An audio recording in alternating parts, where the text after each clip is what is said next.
Bem-vindos de volta ao nosso estudo no livro de Provérbios. E hoje nós ainda estamos em Provérbios capítulo 4, versículo 14 a 19. Então vamos ler o nosso texto e em seguida nós vamos ver alguma exposição. Provérbios 4, versículo 14. Não entres na vereda dos perversos, nem sigas pelo caminho dos maus. Evita-o, não passes por ele. Desvia-te dele e passe de largo, pois não dormem se não fizerem mal, e foge deles o sono se não fizerem tropeçar alguém. Porque comem o pão da impiedade e bebem o vinho das violências. Mas a vereda dos justos é como a luz da aurora, que vai brilhando mais e mais até ser dia perfeito. O caminho dos perversos é como a escuridão, nem sabem eles em que tropeçam. Vamos ao Senhor em oração. E sempre se lembrando que há uma razão para isso. Nós precisamos dele, nós precisamos da sua graça. Não apenas eu preciso da graça dele para ensinar, mas vocês também precisam da graça dele para entender e para obedecer. Então vamos orar. Pai, eu agradeço ao Senhor por este dia e eu te agradeço pela tua misericórdia, sua graça. E Pai, eu estou aqui. Senhor, o Senhor colocou um desejo no meu coração, porque essas crianças estão crescendo, Senhor, em um mundo tão distorcido de muitas maneiras. Senhor, eu oro para que eles conheçam Teu Filho. Então, que eles sejam direcionados, Senhor, pela sabedoria.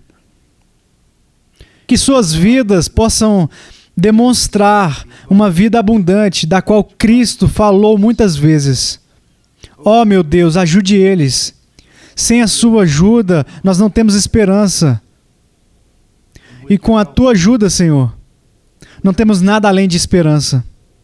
Então, Senhor, por favor, ajude essas crianças, por favor, converta elas em seu Filho e dê a elas vida, em nome de Jesus. Amém. Ok, bem, em nossa introdução nós nem chegamos ao nosso texto, então vamos ler o versículo 14 e explicar isso e enxergar as verdades disso. Versículo 14: Não entres na vereda dos perversos, nem sigas pelo caminho dos maus. Agora, quem são os perversos? Os perversos são aqueles que são culpados de violar a lei de Deus. E aqui em Provérbios, não está apenas falando sobre alguém que peca. Todos nós pecamos. Mas daqueles que se colocaram, que se endureceram contra o Senhor e contra a sua lei. E eles não querem Deus, porque eles não querem o tipo de Deus que Ele é. Um Deus justo, um Deus amoroso, um bom Deus. Agora, eu quero ver algumas maneiras diferentes em que os homens demonstram maldade. Porque quando eu digo a palavra maldade, provavelmente dá a ideia, assim, daquele homem muito mau, um assassino ou um criminoso de algum tipo que causou um grande dano aos outros. Mas há diferentes maneiras de... Todos nós, antes da nossa conversão, demonstramos maldade. Antes de tudo, existem aqueles que são perversos porque são simplesmente tolos e vivem uma vida muito descuidada. Eles até reconhecerão Deus, vão reconhecer que Ele existe, eles podem até orar a Ele às vezes, mas eles são como... Eu não quero dizer cérebro de pássaro, mas é como um pássaro voador. Eles simplesmente... Eles não estão usando o senso, por exemplo, para dizer... deixa eu dar um exemplo. Se um ateu diz, eu não acredito em Deus e não acredito em qualquer moralidade fixa, e ele vive bem, então, bem, isso pode ser consistente. Mas a pessoa tola é alguém que diz, sim, eu acredito que existe um Deus. Eu acho que a Bíblia é boa. Mas acaba...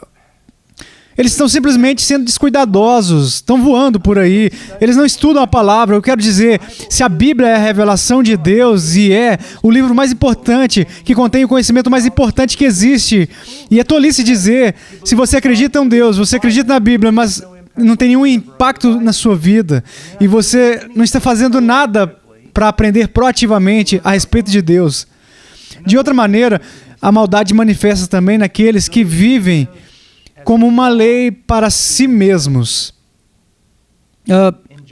No livro de Juízes, 2 vezes, vemos que você sabe que Juízes é provavelmente um dos livros mais tristes da Bíblia, porque você enxerga uma nação que simplesmente continua e continua e continua a se afastar de Deus. E a razão que é dada para isso, 2 vezes no livro de Juízes, é que todos eles faziam o que era certo aos seus próprios olhos. Eles escolhiam a sua própria sabedoria a partir da de Deus. Agora, de novo, algumas pessoas fazem isso dizendo: eu não acredito em Deus, eu não acredito na Bíblia, eu vou seguir o meu próprio caminho. Mas muitas pessoas hoje em dia, talvez até alguns de vocês, dizem: sim, eu acredito. Eu acredito em Deus, no Deus da Bíblia, eu acredito que a Bíblia é a palavra de Deus. Mas se alguém olhasse para a sua vida apenas observasse sua vida, nem mesmo chegasse perto, eles enxergariam uma grande contradição de que a maioria das decisões que você toma para si mesmo, no que diz respeito à sua atitude, às suas ações, o foco da sua vida, não está baseado na palavra de Deus, mas você está simplesmente fazendo o que é certo aos seus próprios olhos. Você entende? A Bíblia nos direciona em todas as coisas. Agora, pode não nos dar princípios específicos em relação ao contexto específico em que estamos. Por exemplo, a Bíblia não te disse para ser diligente em estudar matemática.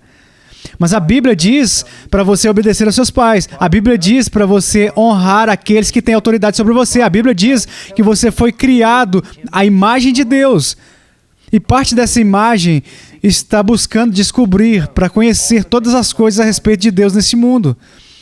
A Bíblia também ensina que nós devemos ser bons administradores dos privilégios que foram dados a nós. Então você entende? A Bíblia literalmente nos diz como ordenar nossa vida. E se você disser: eu concordo com isso, mas você nunca ordena a sua vida de acordo com a Bíblia, há algo errado. Então, há uma última categoria que se manifesta assim em quem vive como se Deus nunca tivesse dado uma lei.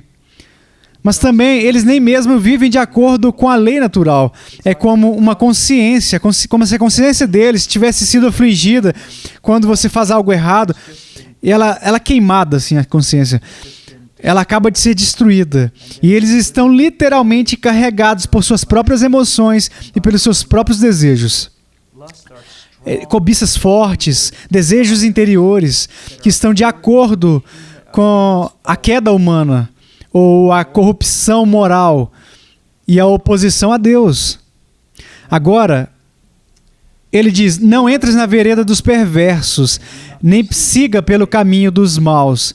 Agora, eu quero falar por um momento a respeito das coisas que os homens perversos fazem, que é chamado de pecado. Muitas vezes, tanto na Bíblia hebraica e no Novo Testamento, o pecado, em grego também, é definido como uma marca. Por exemplo, se eu tivesse em um campo de tiro e houvesse um alvo a 50 metros abaixo da faixa, e eu estivesse mirando no alvo, mas eu errasse o alvo completamente. E você diz: bem, isso não parece tão ruim, quero dizer, isso é um erro. Mas na Bíblia, no contexto das Escrituras, está errando o alvo, de propósito. O pecado está errando o alvo, com rebelião.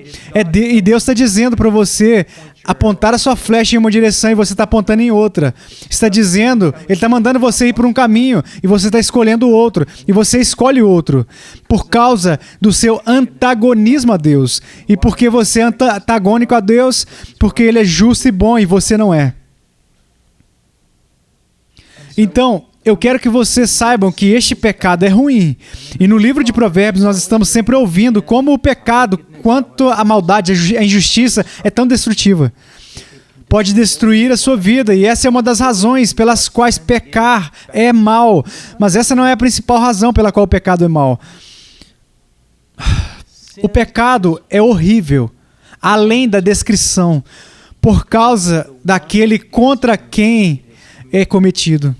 É cometido contra um infinitamente bondoso, infinitamente digno Deus, que é infinitamente digno da nossa obediência, infinitamente digno da nossa devoção. Nós estamos cometendo pecados contra alguém que é realmente bom, o que demonstra que realmente nós não somos. Nós estamos nos comprometendo com pecados contra alguém que é verdadeiramente sábio, e nós não somos.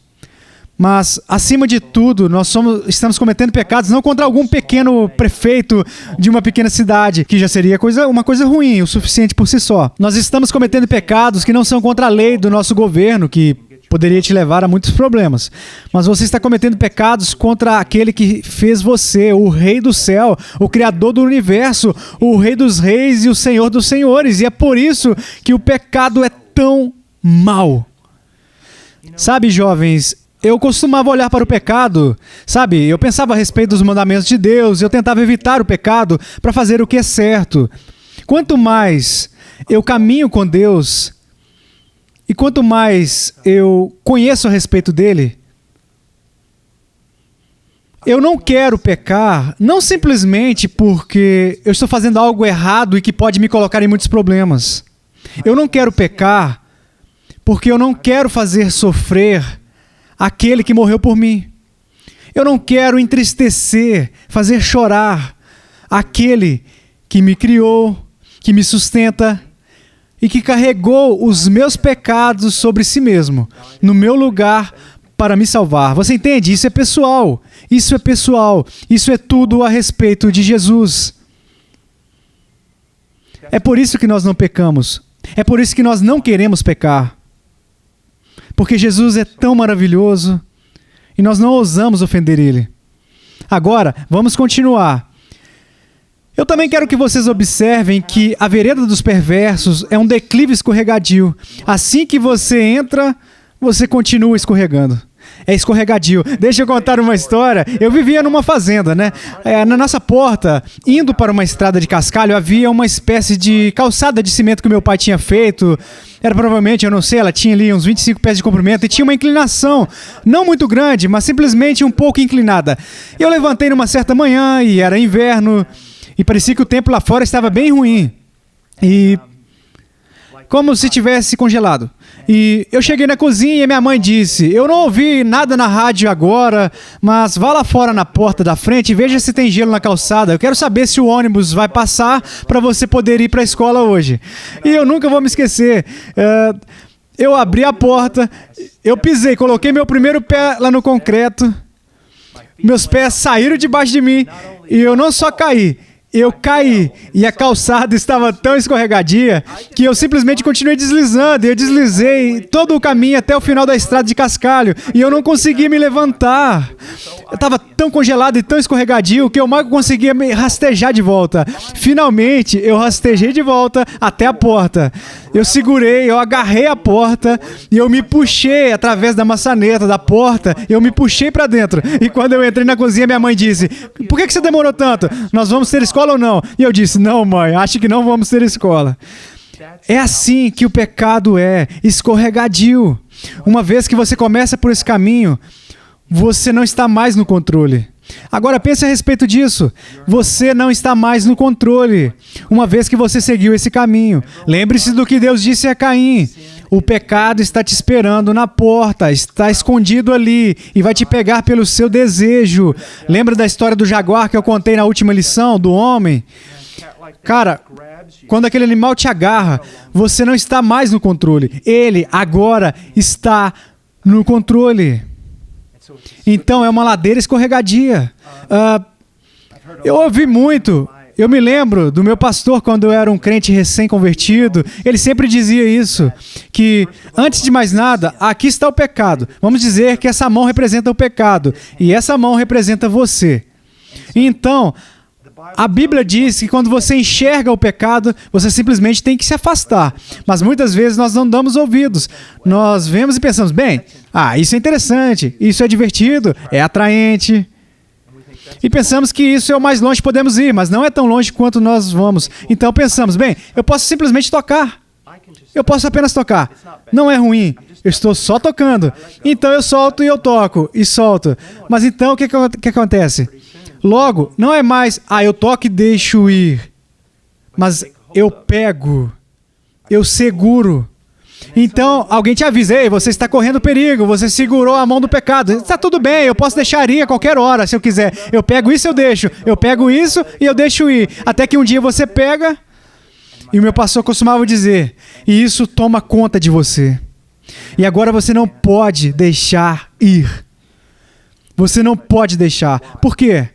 Porque isso segurou você. E não importa o quanto você lute contra isso, isso vai assumir o controle. Eu li um livro vários anos atrás, acho que foi C.S. Lewis. Eu sei que não estou entendendo perfeitamente, mas eu quero usar isso por meio de ilustração. E que você vê um homem, e ele é como um cara grande, e ele tem uma corrente. E na sua corrente, ele tem um pecado. É um pequeno pecado. Um cara grande. Então o cara tem o pecado em uma corrente. E pode fazer o pecado, fazer o que ele quiser. Ele pode vir para o pecado quando ele quiser, ele pode deixar o pecado quando ele quiser. Então, é um cara grande. E é um pequeno pecado. Então, o que acontece com o tempo? O pecado começa a ficar cada vez mais poderoso. O cara, ele se torna mais fraco e mais fraco e mais fraco. Então, quando você olha para ele agora, não é um cara mais que está segurando o pecado na corrente, mas o pecado tem o homem na corrente. E é quem está no controle. Então se lembre disso, jovem. É por isso que nós tememos o pecado. É uma ladeira escorregadia. E eu escrevi aqui, se você entrou no pecado, se você entrou no caminho dos perversos, faça tudo ao seu alcance para escapar.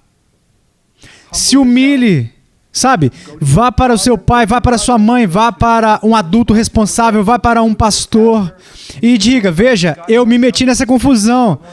Então eu quero que você saiba, às vezes é difícil sair de lá sozinho.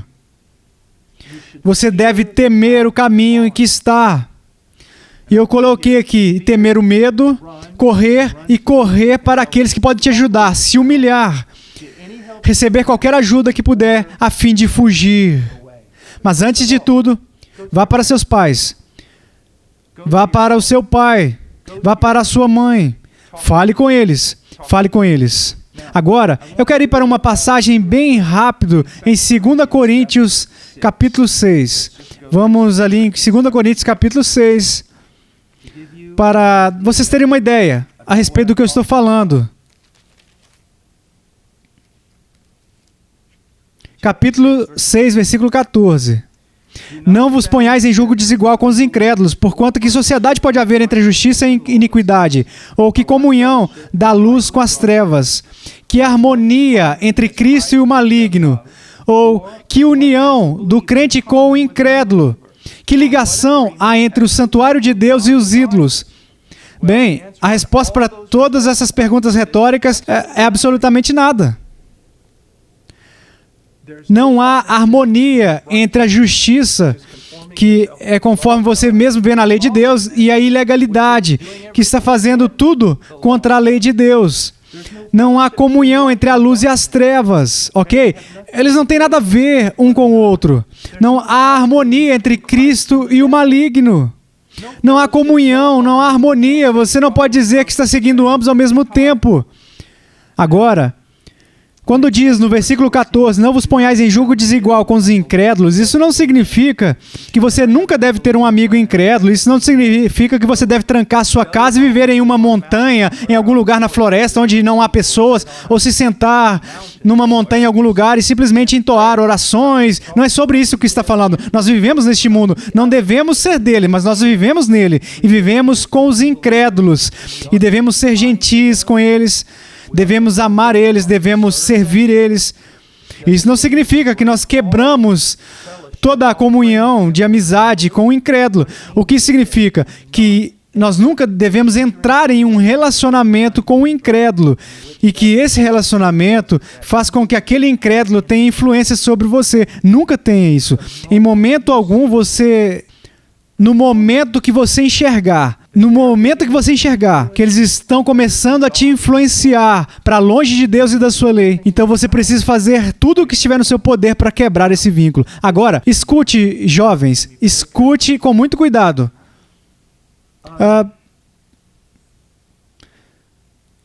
Eu não vou mandar um menino de 12 anos para a guerra. Eu nem mesmo vou mandar um garoto de 18 anos para a guerra, a menos que tenham sido devidamente treinados e estejam maduros. Até mesmo eu, como um homem velho, tenho que ter cuidado com os meus relacionamentos. Mas vocês, sendo jovens e tão suscetíveis, precisam ter ainda mais cuidado com os relacionamentos de vocês. Vocês estão em um momento agora na vida de vocês, onde vocês são como uma árvore muito moldável. Qualquer vento, qualquer influência pode mudar de verdade vocês para o bem ou para o mal. Então, vocês realmente precisam passar muito tempo com seus pais. E em relação aos amigos, realmente escutem a sua mãe e o seu pai, porque eles viveram mais tempo do que vocês. Eles podem ver coisas que talvez vocês não enxerguem. Eu faço questão de ministrar para pessoas descrentes, mas também eu faço questão de estar cercado por pessoas piedosas, pessoas que vão ter uma influência maior na minha vida por Cristo. E você precisa fazer a mesma coisa. Você realmente precisa fazer o mesmo. Se esse velho aqui precisa fazer isso, quanto mais vocês precisam fazer isso. Agora, veja a promessa que nós temos no versículo 16. Deus promete: eu habitarei e andarei entre eles, serei o seu Deus e eles serão o meu povo. Ele promete ter comunhão conosco. Ele nos promete muito em Cristo. Mas veja o que ele diz. Por causa da minha promessa a vocês, a minha disposição de ter comunhão com vocês, ele diz no versículo 17, por isso retirai-vos do meio deles, separai-vos, diz o Senhor. Não toqueis em coisas impuras e eu vos receberei. Serei vosso pai e vós sereis para mim filhos e filhas, diz o Senhor Todo-Poderoso. Oh, queridos jovens, me escutem.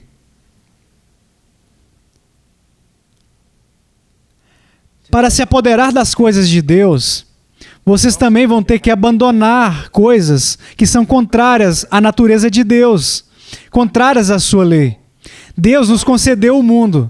Ele nos deu tantas coisas e há tantas coisas para você ser entretido, para você se alegrar, ter experiências.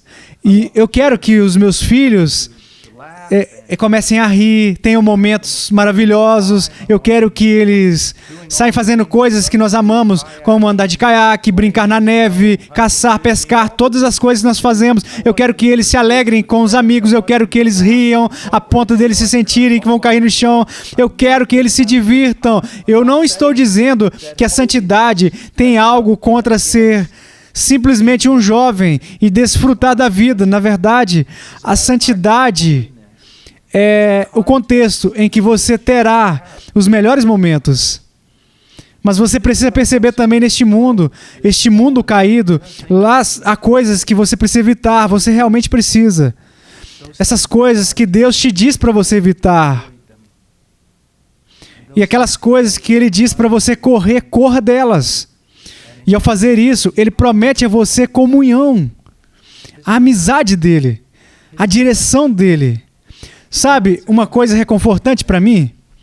Agora, enquanto eu estou gravando esse vídeo, você sabe que eu recebo notícias de diferentes países. E realmente não são sempre boas notícias. Guerras que estão acontecendo, revoluções que estão acontecendo, o povo de Deus que está sofrendo. Há tantas coisas acontecendo no mundo neste momento. Governos sendo mudados, todos os tipos de coisas. É assustador. Mas conhecer o que a Bíblia me promete, que se eu tiver comunhão com Deus, se eu confiar no Filho dele, Deus me conhece, Ele conhece os meus caminhos. Não significa que Ele simplesmente olha, vê, entende. Significa que Ele está envolvido nisso. Ele está dirigindo a minha vida.